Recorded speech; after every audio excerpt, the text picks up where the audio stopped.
राष्ट्रपति द्रौपदी मुर्मू को आज सौंपी रिपोर्ट। कमेटी ने बनाई है 18,626 पन्नों की रिपोर्ट। कांग्रेस और उसके सहयोगी दलों ने किया रिपोर्ट का विरोध। पिछले साल सितंबर में बनी थी committee. One nation one election यानी एक देश एक चुनाव के लिए पूर्व राष्ट्रपति रामनाथ कोविंद की अध्यक्षता में बनी रिपोर्ट ने अपनी रिपोर्ट राष्ट्रपति द्रौपदी मुर्मू को सौंप दी।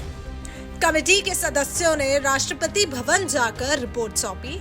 वन नेशन वन इलेक्शन पर कमेटी ने 18,626 पन्नों की रिपोर्ट तैयार की है। रिपोर्ट में 2029 में एक साथ चुनाव कराने की सिफारिश की गई है। कोविंद पैनल ने अपनी रिपोर्ट में कहा है कि एक साथ मतदान से पारदर्शिता, समावेशिता, सहजता और मतदाताओं का विश्वास काफी बढ़ेगा। रिपोर्ट के अनुसार भाजपा और उसके सहयोगी दलों ने एक साथ चुनाव के हक में राय जाहिर की।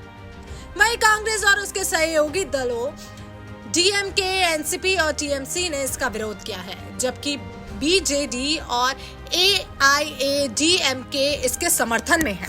एक देश एक चुनाव से राज्य विधानसभाओं का कार्यकाल घटेगा।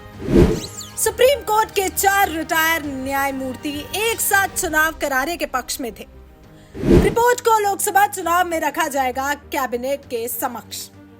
2029 से लोकसभा और विधानसभा चुनाव हो सकते हैं एक साथ। जानते हैं क्या है one nation one election? Bharat में फिलहाल राज्यों के विधानसभा और देश के लोकसभा चुनाव अलग अलग समय पर होते हैं। वन नेशन वन इलेक्शन का मतलब है कि पूरे देश में एक साथ ही लोकसभा और विधानसभाओं के चुनाव हो, यानी मतदाता लोकसभा और राज्य के विधानसभा के सदस्यों को चुनने के लिए एक ही दिन एक ही समय पर चरणबद्ध तरीके से अपना वोट डालेंगे। आजादी के बाद 1952, 1957, 1962 और 1967 में लोकसभा और विधानसभा के चुनाव एक साथ ही होते थे, लेकिन 1968 और 1969 में कई विधानसभाएं समय से पहले ही भंग कर दी गई। उसके बाद 1970 में लोकसभा भी भंग कर दी गई। इस वजह से एक देश एक चुनाव की परंपरा टूट गई। देश दुनिया की इसी तरह खबरों और कानून की अधिक जानकारी के लिए जुड़े रहिए हमारे साथ और देखते रहिए महानगर टाइम्स।